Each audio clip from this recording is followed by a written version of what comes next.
Enquanto no Brasil já havia uma base de uma indústria pesada que os militares então aproveitam para desenvolver mais intensamente, na Argentina essa base não havia e continuou não existindo.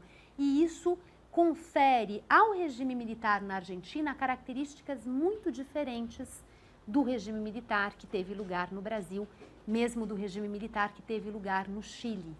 Então já o peronismo ele caminha num sentido de industrialização que não é suficiente em termos de conferir ao país maior autonomia. Mas, de toda forma, esse projeto de industrialização, de uma metalurgia leve, de indústrias voltadas a gêneros alimentícios, encontra alguns avanços durante esse primeiro mandato e durante, portanto, o primeiro plano quinquenal. Quando Perón é reeleito em 51, já o cenário econômico internacional não era tão favorável. Então, o segundo governo de Perón é um governo com mais problemas no plano da economia do que ele encontrou no primeiro governo, além de outras dificuldades que afloram no segundo mandato e que no primeiro haviam sido favoráveis a ele. Então, isso tudo vai também contribuir para que Perón não conseguisse terminar o seu segundo mandato, para além de um assunto que eu vou daqui a pouquinho desenvolver, que é esse de um antiperonismo muito, muito enraizado por parte das elites argentinas, por parte da intelectualidade argentina, dos artistas, desses homens de letras, da Victoria Ocampo, desse grupo que orbitava em torno da revista Sur, daqueles homens todos ligados às vanguardas que nós discutimos na aula passada. Essa gente assumiu, em linhas gerais, uma posição francamente antiperonista. Então, daqui a pouquinho eu vou voltar a isso. Como eu disse a vocês, Perón vai realizando alguns dos símbolos, alguns dos argumentos que ele explorava à exaustão na sua propaganda política, como, por exemplo, o tema da nacionalização de determinados setores da economia e da infraestrutura, como, por exemplo, as ferrovias. E, ao mesmo tempo em que ele realiza alguns desses projetos, ele, o tempo todo, trabalha também na órbita da repressão, da censura. E eu vou mencionar aqui dois exemplos clássicos a vocês. O primeiro deles, a atuação do governo executivo em face da Corte Suprema de Justiça na Argentina, que foi uma ação bastante intrusiva, uma ação bastante cerceadora, e Perón foi substituindo aqueles juízes que o desafiavam. Ou seja, em relação à justiça, o governo executivo ultrapassou uma série de fronteiras que são previstas como fronteiras importantes para o bom funcionamento de um regime republicano. Então, no campo da justiça, ele ultrapassa com muita frequência essas fronteiras. E um outro alvo importante da censura peronista, das intervenções peronistas, foram as universidades, e em particular a Universidade de Buenos Aires, a UBA.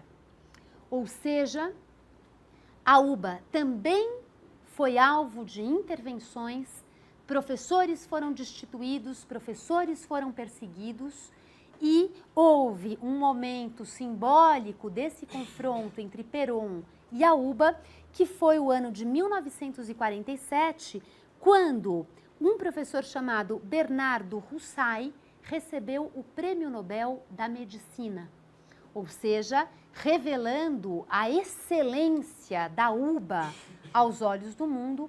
E também aí o peronismo enterrou o assunto, ofuscou o quanto pôde a notícia de que um professor da UBA havia sido laureado com esse prêmio.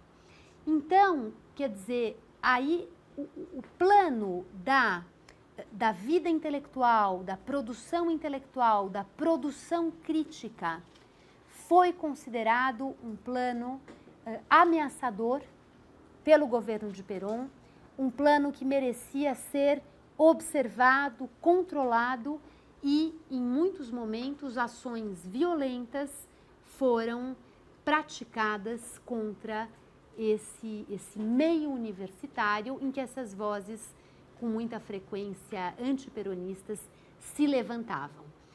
Os intelectuais, vou citar um exemplo, aqui a gente vai voltar a essa questão algumas aulas mais lá na frente, quando a gente for falar dos projetos revolucionários de esquerda, dos movimentos de guerrilha, mas, por exemplo, Che Guevara vivia na Argentina, era jovem na Argentina nesses anos de governo peronista. E o Che Guevara é alguém que ele estudava medicina, ele era um estudante de medicina, e ele faz esse exame de consciência sobre, afinal de contas, o que é o peronismo, em que medida isso representa realmente uma renovação para essa Argentina tão elitizada, tão excludente. Comparado a outros países, muito menos nessa época, né? Mas, de toda forma, para quem ali vivia, reconhecendo os planos de exclusão social que funcionavam naquela sociedade. A mãe de Che Guevara era antiperonista, era francamente antiperonista, uma mulher bem formada, de elite, via com maus olhos Perón.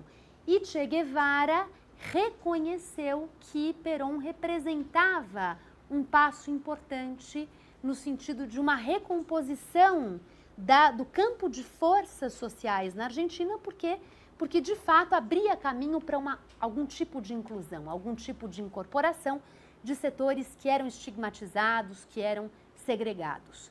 E, no entanto, Che Guevara já também se convence de que aquele caminho era insuficiente, ou seja, de que o peronismo representava uma modalidade de incorporação dos trabalhadores braçais à nação que trazia limites muito claros e que era preciso, então, lutar por um outro projeto político que não aquele que passava por essa estrutura paternalista, autoritária, censora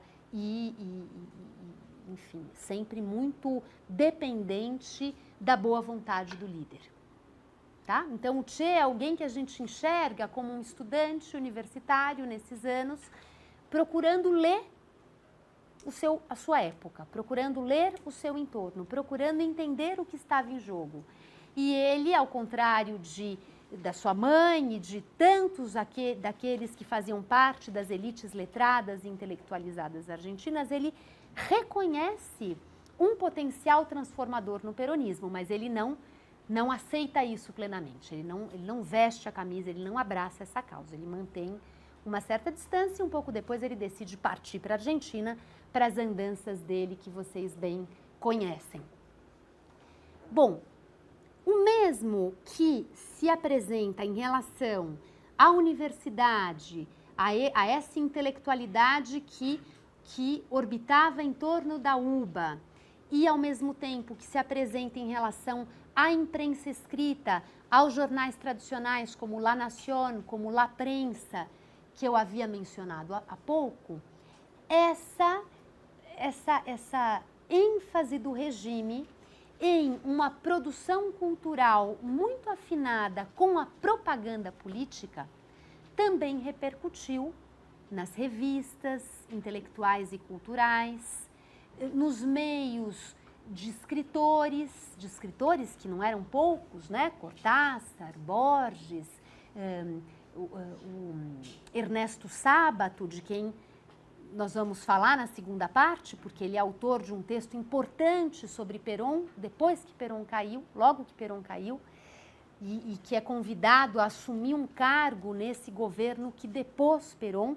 Ernesto Sábato, que também era um escritor, um intelectual eminente nesses círculos elitizados de Buenos Aires, todos eles têm uma leitura de que Perón sufocava essa liberdade de espírito, sufocava essa produção cultural mais sofisticada, mais experimental, mais ambiciosa, porque tudo deveria se conformar a padrões de cultura que fossem didáticos, que fossem facilmente compreendidos pelas massas, que fossem direcionados a setores incautos e que precisavam de algo mais mastigado. E tudo aquilo que fugisse a essa concepção de cultura, por um lado, com uma marca pedagógica e propagandística, por outro, com uma marca nacional, porque Perón valoriza no seu repertório cultural aquilo que vai ser estimulado no material peronista de maneira geral, por exemplo, nesses livros escolares. Esse caldo cultural que ele escolhe para compor o imaginário da nação é um caldo cultural que deve privilegiar os elementos nacionais. Então, por exemplo, a questão do folclore, o folclore popular, o folclore que remete às raízes da nação, à população rural, a esses conhecimentos não eruditos que vinham do povo e que por isso mesmo eram mais autênticos da nação, em termos de expressar a nação. Esse é o universo cultural que o peronismo valoriza. Então, são várias as iniciativas que favorecem essa produção, por um lado, de uma propaganda super explícita, como eu já exemplifiquei, por outro lado, de uma valorização de imagens que remontam ao Gaucho, ao Martín Fierro, ao Rosas, a essa Argentina rural e não a Argentina cosmopolita, moderna. Por outro lado, o que é muito interessante, Perón não opera em uma chave racista e antimodernidade. Porque se a gente for comparar o peronismo, Federico Filkenstein, na palestra que fez aqui há pouco tempo, até falou disso, se a gente for comparar o peronismo aos nazifascismos, os nazifascismos tiveram uma forte ênfase em discursos racistas, né, que segmentavam quem é o povo e quem está fora dele. O peronismo não insistiu nessa chave. E, pelo contrário, os imigrantes nunca foram alvo de um discurso preconceituoso por parte dessas instâncias de propaganda peronista. Então, o nacional do Perón era um nacional que comportava os imigrantes e era um nacional que comportava também a cidade, a modernidade. Embora, no momento de selecionar elementos para fazer a sua propaganda, o seu repertório cultural, preponderassem aí os elementos que vinham do mundo hispânico, colonial, rural e popular.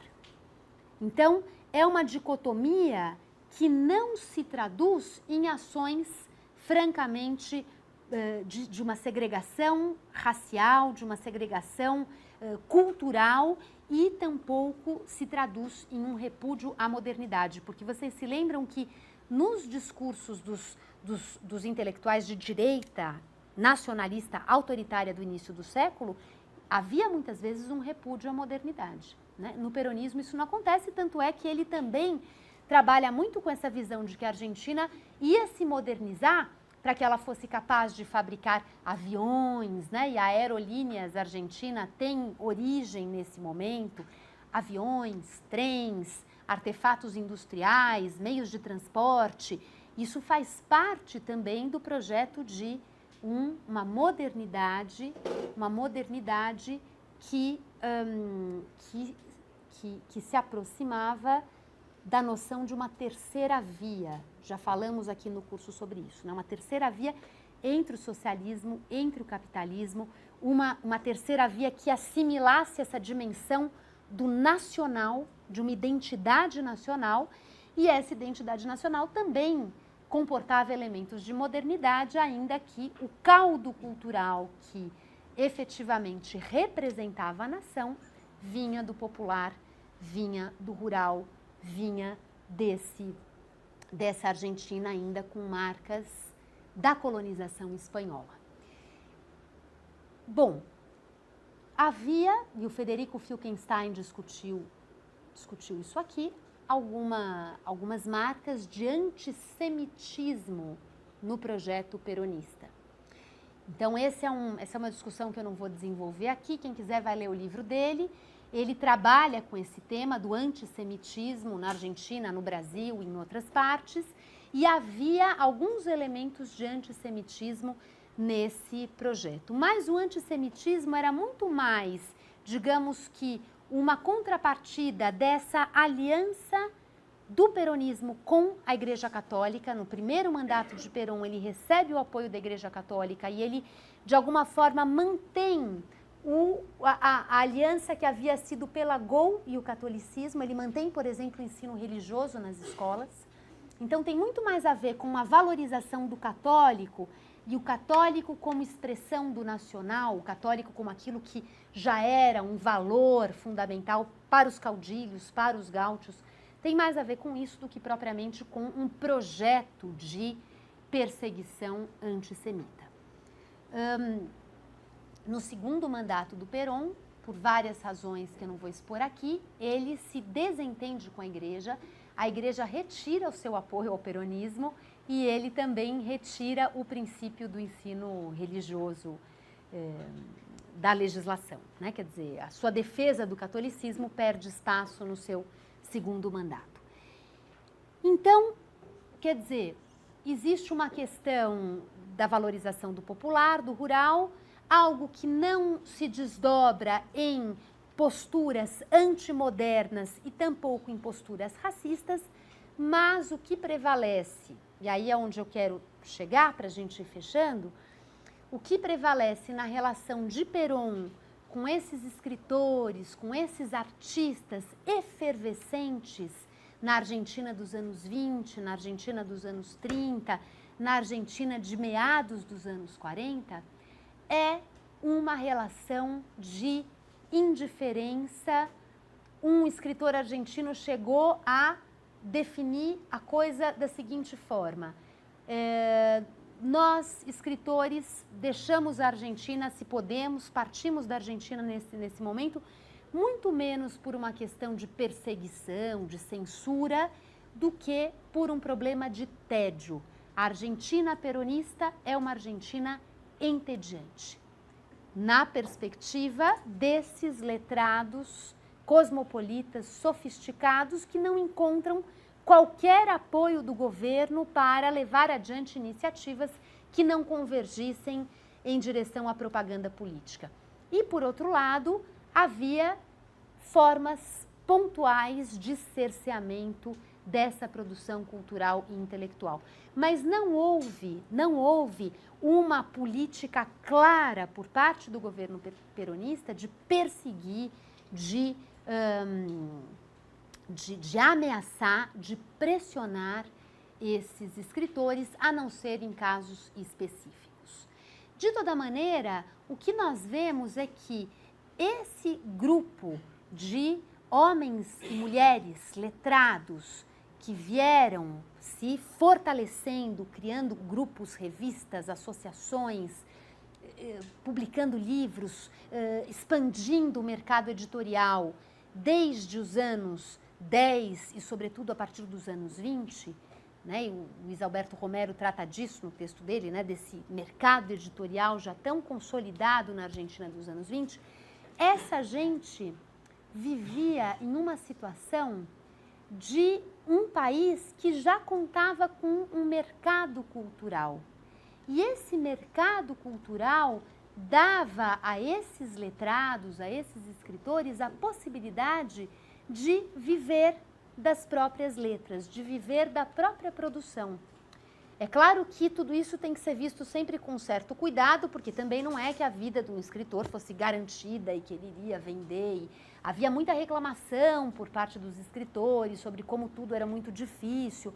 Mas, de toda forma, o dinamismo desse mercado de artes e de cultura dava a esses artistas e escritores uma maior margem de autonomia em relação ao Estado, em relação aos mecenas.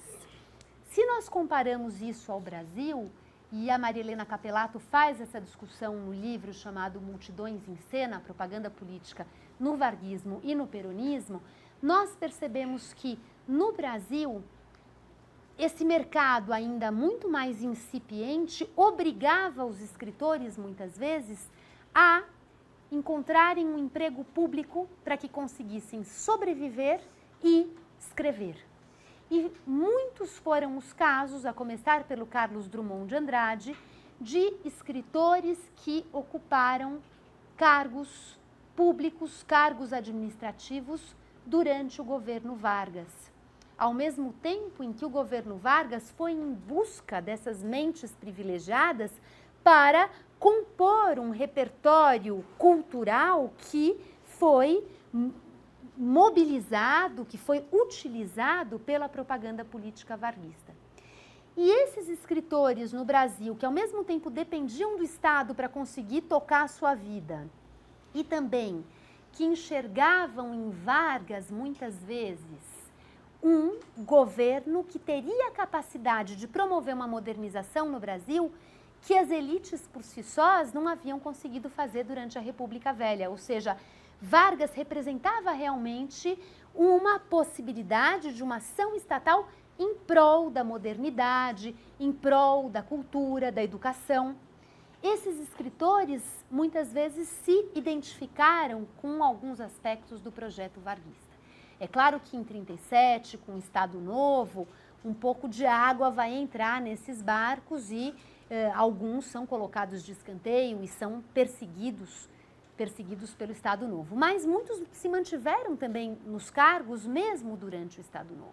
Não abandonaram os seus cargos durante o Estado Novo. Então, o que a Maria Helena Capellato faz nesse livro é uma comparação procurando mostrar que a atitude de boa parte dos escritores, artistas, intelectuais argentinos em face do peronismo foi muito diferente daquela assumida pelos homens de letras no Brasil durante o governo Vargas. Aqui no Brasil, uma tendência a aquilo que a Lúcia Lippe de Oliveira, a Helena Bomeni, essas historiadoras do Rio de Janeiro, do CPDOC, chamaram de afinidades eletivas, de uma certa convergência entre esses homens modernistas e o Estado varguista.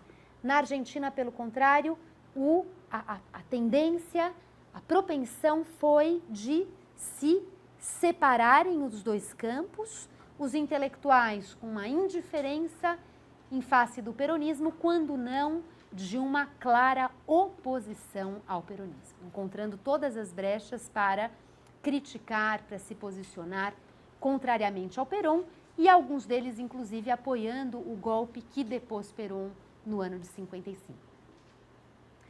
Para finalizar, eu quero voltar ao tema dos operários, daqueles que apoiaram o peronismo, daqueles que constituíram a grande base de apoio do peronismo entre 46 e 55, e muitos dos quais permaneceram sendo peronistas nos anos seguintes, e essa tocha que seguiu erguida depois de Perón no exílio tornou também possível que o peronismo continuasse crescendo sem Perón.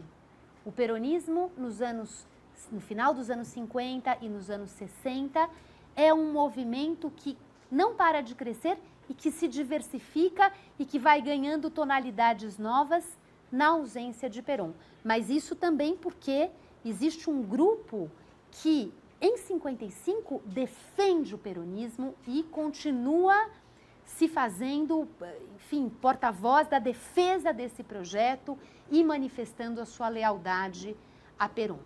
Isso provocou na sociedade argentina um divórcio profundo, que é o divórcio ao qual se refere o Ernesto Sábato no texto que vocês leram. O divórcio da sociedade argentina entre los doctores e el pueblo, os doutores e o povo. Um divórcio que realmente passa uma linha divisória em termos socioculturais, né? Quem está de um lado e quem está do outro lado. Então eu quero voltar agora ao lado de cá, que é esse lado da base leal a Perón, uma base que vai respondendo aos apelos de Perón através dos sindicatos, através da propaganda política, dos comícios públicos, eram multidões que compareciam aos comícios. Isso é muito interessante, né? Comparado ao Vargas, o peronismo tem muito mais esse apelo à mobilização social. Os peronistas, aqueles que defendem o peronismo, comparecem a grandes eventos públicos para expressar esse apoio ao governo. E o governo chama essa gente a ocupar esses espaços públicos. Então, esses peronistas que respondem à política toda dos sindicatos, que respondem a essa conclamação para se fazerem presentes no espaço público, se mostrarem o seu apoio ao líder, e respondem também, um terceiro eixo importante aqui, as ações de Eva Peron, de Evita Peron, que morre de câncer no ano de 1952, como vocês sabem, morre e se torna praticamente uma santa, né? O seu corpo é embalsamado após a sua morte para que ela pudesse continuar sendo admirada e o corpo, o cadáver de Evita Peron causa tanto furor que ele lá pelas tantas é sequestrado, dão cabo do cadáver, é levado para a Europa clandestinamente e depois há grandes manifestações e turbulências na Argentina para que o cadáver fosse repatriado, como acabou sendo, né? E foi parar lá na Recoleta. Então, essa Evita Peron, que sai de cena em 52, mas ao mesmo tempo continua como uma imagem daí imortal, também apelou muito diretamente a esses setores populares e a esses trabalhadores que responderam com tanto afã ao peronismo. De que forma ela fez isso? Ela fez por dois grandes canais. E também Eva Peron é objeto de toda uma produção historiográfica que analisa, que mexe, que remexe, que discute. Basicamente, Eva Peron atuou em duas frentes. Por um lado, a frente do assistencialismo. Evita Peron criou várias organizações subordinadas a ela, assistencialistas, em que ela era a mãe, a protetora, o centro. E essas redes associativas eram redes que envolviam mulheres. E a inclusão das mulheres à vida política através dessa organização para operar o assistencialismo foi fundamental. E há estudos interessantíssimos sobre isso que mostram as mulheres indo para reuniões das associações comandadas por Eva Peron e os maridos em casa indignados, revoltados, que iam ficar com a louça para lavar. De fato, quer dizer, como isso tudo tem sempre dois lados, porque a gente pensa, né, a Eva como manipuladora e tudo que vem dela vem como algo que é manipulação, que é controle, que é subordinação, e de repente um grupo expressivo de mulheres da classe trabalhadora que viviam em moldes muito machistas, encontrando nessa estrutura assistencialista uma brecha para participar da vida pública e a importância que isso teve para essas mulheres que passaram então a se encontrar para atuar nesse espaço fomentado pela Eva Peron. E isso foi ganhando uma proporção tão importante que Eva Peron lutou pelo sufrágio feminino na Argentina e nas eleições de 51 já as mulheres puderam votar. Ou seja, isso extrapolou o plano do assistencialismo e encontrou um lugar no âmbito de uma legislação democrática republicana. E portanto, houve sufrágio feminino na Argentina nesse momento, no início da década de 50, muito antes do que em vários outros países do mundo, né? Quer dizer, foi uma conquista precoce em relação a tantos outros países do mundo. Então, por um lado, é Evita que atua no assistencialismo, as famílias escreviam cartas a ela, estamos precisando de uma cadeira de rodas para o avô que não caminha mais, ela providenciava a cadeira de rodas, as crianças que não vão ter presente no Natal e organizava-se então a doação de presentes no Natal e assim por diante, quer dizer, uma uma resposta muito concreta, muito palpável a essas carências materiais das famílias trabalhadoras argentinas. E Evita presente, fazendo discursos, caminhando, transitando em meio a essa multidão e se fazendo acessível a essa multidão. Por um lado, essa Evita glamurosa, elegante, admirada, uma Evita quase hollywoodiana, né?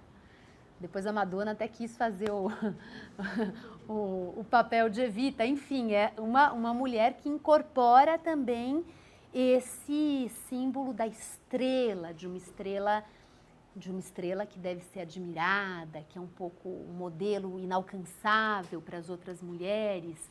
Então, ela também operava nesse plano de uma sedução simbólica muito forte, os gestos, as roupas, os penteados, né, a maneira de falar.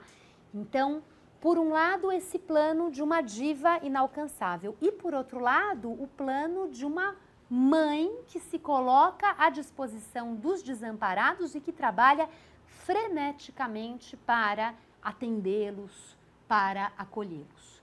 E essa combinação, de fato, fez de Evita uma peça central na estrutura do governo peronista. Ela assume esse posto da responsável pela previdência social, ela desempenha um papel estratégico na ponte entre o governo e os sindicatos e ela leva aos sindicatos essa possibilidade de um diálogo, de que as demandas fossem acolhidas, de que fossem escutadas, enfim, de um canal aberto para as vozes que vinham de baixo. É por isso que o debate em torno do peronismo é tão acirrado. Nós vamos falar do Gino Germani e do Ernesto Sábato, que em 55, logo após a queda do Perón, se manifestaram estupefatos diante da reação dos setores populares à queda de Perón. Estupefatos, quer dizer, Perón, para essas elites letradas, era um grande mal, era um monstro, era desprezível, era abominável. Quando finalmente ele caiu, tem muitos que choram por ele e que seguem segurando a tocha. Então, eles se veem estupefatos diante dessa situação. E no caso do Gino Germani, que é um sociólogo, que tem uma missão a cumprir, diante desse novo momento político, que é o da Argentina sem Perón, essa missão dificílima é a de como se criar uma Argentina democrática sem Perón, de como se desperonizar a Argentina para conseguir consolidar a democracia. Esse desafio era gigantesco, ou seja, como se desperonizar a Argentina para se poder operar em moldes democráticos. Quando Perón era considerado o antidemocrata total. E, de repente, o que o povo quer? Quer Perón. Então, o que quer a maioria? Para onde apontaria um regime democrático? Para a volta de Perón.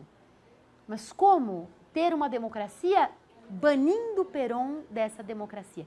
Então, é em face desse extraordinário desafio que Gino Germani vai escrever o texto que vocês leram e começar a organizar um pouco o pensamento e a avaliação daquele cenário, daquele contexto. Por outro lado, aí para finalizar mesmo, eu não vou falar agora, porque faz parte de uma outra aula mais adiante sobre os regimes militares na América Latina, mas é isso, quer dizer, o peronismo não desaparece em 55, pelo contrário, Perón no exílio e os peronistas aqui clamando o nome dele, imaginando, projetando coisas sobre o peronismo, muitas vezes coisas que o peronismo nunca tinha sido. E essas projeções vão trazendo novos adeptos que pensam o peronismo diferente do que o peronismo tinha sido, que se aproximam de um peronismo já reciclado, recriado, reimaginado. E esse peronismo novo, heterogêneo, cria hordas de militantes que incorporam, além desses trabalhadores, desses operários que tinham participado da CGT, dos sindicatos, que tinham participado dos comícios, começam a se incorporar às fileiras peronistas muitos estudantes, como o Che Guevara, lá da Faculdade de Medicina, estudantes que agora sim podem se identificar com o peronismo, porque o peronismo já pode ser uma coisa nova. E esse peronismo renovado, que tem muitas fileiras que não se coadunam, são fileiras díspares. Mas esse peronismo renovado é um peronismo que dá lugar também para a formação de movimentos de guerrilha com um horizonte revolucionário, um horizonte inspirado na Revolução Cubana e que também vão entrar em cena na Argentina do final dos anos 60, início dos anos 70. Tá bom? Então, o peronismo está na raiz da história da ditadura militar na Argentina, na raiz, a despeito das muitas contradições que vocês puderam perceber aqui.